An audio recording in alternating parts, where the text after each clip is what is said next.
آپ نے سنا ہوگا کہ ہارون رشید ایک بادشاہ تھے. ہارون رشید اور اس کی بیگم زبیدہ خاتون دونوں جا رہے تھے. راستے میں ایک دریا ہے, دریا کے کنارے ریت ہے, ریت میں ایک دیوانہ ہے, اللہ کا عاشق ہے, لوگ اسے بہلول دانا کہتے ہیں, اور وہ ریت سے کھیل رہا ہے. اللہ کا ولی دیوانہ ہے, ریت سے کھیل رہا ہے. آپ نے بچوں کو دیکھا ہوگا ریت کے کنارے پیر رکھ دیتے ہیں اور پیر کے اوپر ریت سے یوں یوں یوں یوں کر کے اور پھر پیر کھینچ لیتے ہیں, ایک جھوپڑی سی بن جاتی ہے. بچے خوش ہو جاتے ہیں دیکھ میری جھوپڑی. ایسے ہی بہلول دانا کھیل رہے ہیں, ریت کے کنارے ہے, دریا کا نام فرات ہے. اچانک سے بادشاہ کی سواری گزرتی ہے. ہارون رشید کہتا ہے او بہلول کیا کر رہا ہے؟ بہلول کہنے لگا بادشاہ جنت کے محل بنا رہا ہوں. کیا بنا رہا ہوں؟ جنت کے محل بنا رہا ہوں. بادشاہ مسکرایا, مذاق اڑا کے آگے کو چلا. سواری چلی گئی.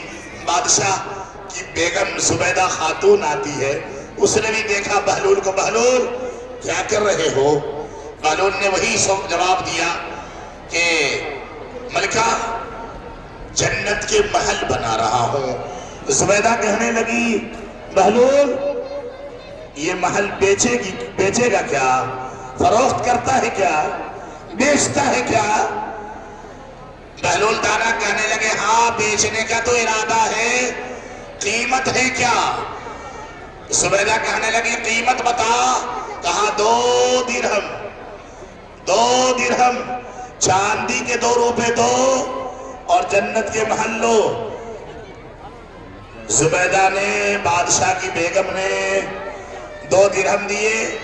نہ وہ جنت کا محل تھا اور نہ لے جانے کے لائق کوئی جھوپڑی تھی. وہ تو ریت کا ایک تصور کا مکان تھا جو بہلول دانا کی دماغ میں جو بات آئی اس نے کیا. زبیدہ کی سواری چلی گئی. ہارون رشید بھی چلا گیا. بہلول وہی تھا. زبیر یہی رہے گا, تم چلے جاؤ گے. رات میں بادشاہ ہارون رشید سوتا ہے, خواب غفلت میں جاتا ہے. نیند کی چادر اسے اپنی آغوش میں لے لیتی ہے. گہری نیند میں دیکھتا خواب میں کیا ہے کہ میں مر گیا ہوں, مر کے میں جنت میں گیا ہوں. جنت میں بڑے بڑے محلات ہیں, حسین مکان ہے, خوبصورت حسینائیں ہیں, وہاں حور ہی حور ہیں, سب کچھ ہے, نہریں ہیں, پیڑ پودے ہیں, محلات ہیں, خوبصورت پرندے ہیں. لیکن اس میں ایک مکان ہے جو بڑا حسین ہے. جنت کے محلوں میں ایک محل ہے جو بڑا خوبصورت ہے. ہارون رشید وہ مکان اتنا حسین ہوتا ہے کہ نیند میں ہارون رشید اس مکان کو اندر سے دیکھنے کی چاہت پیدا کر کے اندر گھسنے کی کوشش کرتا ہے. دربان روک دیتا, روک. ہارون رشید کہتا ہے میں اندر سے دیکھنے جا رہا ہوں, رہنے کا نہیں. دربان کہتا نہیں تم اس میں جا نہیں سکتے. ہارون رشید نے کہا کیوں, کس کا مکان ہے؟ کہا یہ ہارون رشید جو بادشاہ ہے اس کی بیوی کا یہ مکان ہے, یہ محل اس کا ہے. ہارون رشید نے کہا یہ محل اس نے کس عمل سے خریدا ہے؟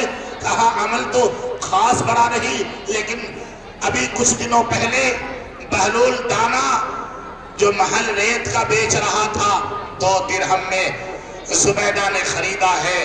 اللہ نے اس کے بدلے میں یہ محل عطا فرمایا. اب کلیجہ تھام کے بیٹھنا مکھیانی والو.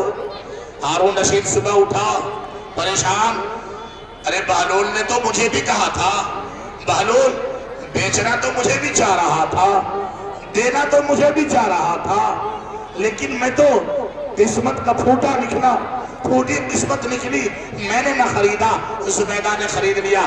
ہارون رشید دوسرے دن جان بوجھ کے ادھر کو نکلتا ہے کہ آج مل جائے بہلول آج لے لوں گا. اتفاق سے جیسے ہی وہاں پہنچتا ہے بہلول دکھ جاتا ہے اور وہی ریت کا مکان بنا رہا ہے. بادشاہ خوش ہوتا ہے, 14 طبق روشن ہو جاتے ہیں کہ میری مراد پوری ہو گئی. کل زبیدہ نے مکان خریدا, آج محل میرے نام. 2 درہم کا